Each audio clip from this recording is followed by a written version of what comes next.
afternoon, Mr. Andrews. Welcome to the 9th edition of IHA. So, how's your Thank day you. going? What Been do you think brilliant about the so event? far. Thank you. Any Very nice. key takeaways you want to share? No, I mean we're only halfway into the first day, but it's really good so far. Okay, Thank you. okay. So, the theme of the event is Atithi Devo Bhava 2.0. And how do you see fresh investments and new opportunities redefining the hospitality in India, not just in terms of infra, but in the way how we elevate guest experiences? How do you see that? I think India historically has always had, a great focus on guest experiences. Just as we say, it's part of our DNA. The challenge always is to take that DNA and sort of systemize it, standardize it. It's always easy to deliver it as a one-off, but to deliver it consistently over time, that becomes a challenge. I often, as a traveler, when I go to a hotel, find that some days you'll have a great experience, and next day you have the same hotel, you have a very sad experience, right? So I think the challenge for all people in hospitality is a consistent experience, which is where it comes into the planning and the development and investment into that as well, to create an infrastructure that can deliver that sustained investment, which is not just physical, but it's in the training and in the development of people as well, and standard operating procedures, etc., so that happens. Okay. With rising domestic travel and international interest, where do you see the next big growth pockets? Is it luxury, mid-market, or experiential stays?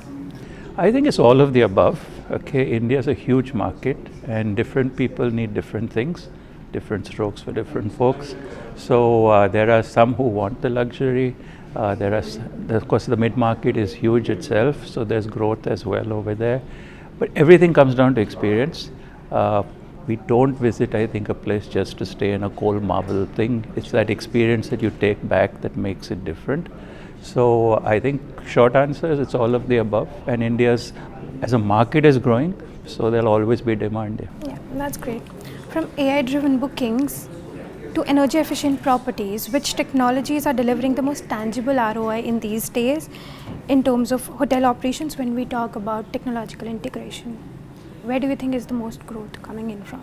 So again, it comes to efficiencies, but we always have to balance that in India, because if we look at ratios of HR costs, which is typically in the West the highest percentage, in India it's a bit lower, but it also has many more people behind it.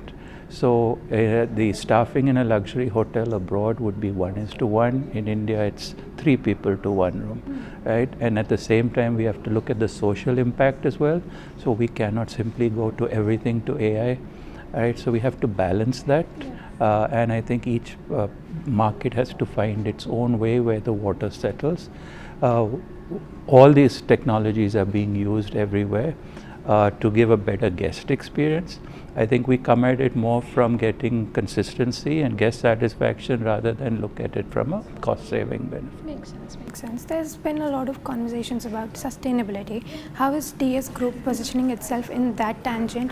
What are the investments in it? What are the plans in the future? So DS as a group, hospitality is a very small part of the group.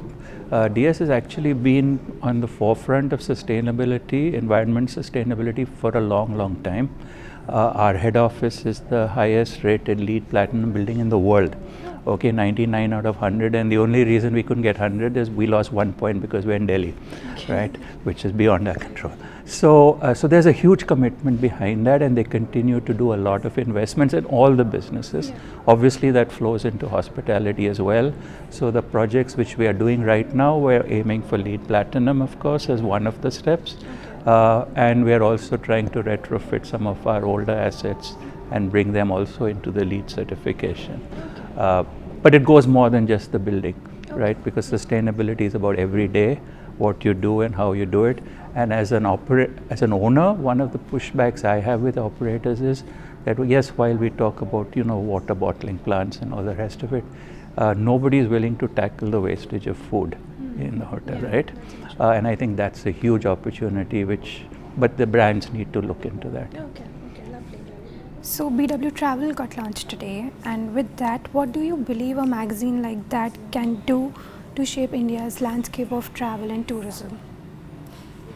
I think it's educating the customer. Okay, there are a lot of travel magazines there, and I love travel magazines, okay, because I love travel, so it's nice to see pictures and get inspired. But I think beyond just giving the nice things, we need to, as a magazines, go below the surface and really kind of say what's actually happening, you know. So I think as a reader, we discount, obviously, you know, the journalist will always say the good things, but really what is happening below the surface, what's the social impact to come back to it in those travel spaces, and how as a visitor or traveler I could be making a positive impact. I think that would be a great story. Makes sense, totally. What's your favorite destination? Goa. Oh, lovely. In Mine India, too. yes. Thank you. Thank you so much for Thank you your time. so It's much. lovely talking. Thank you.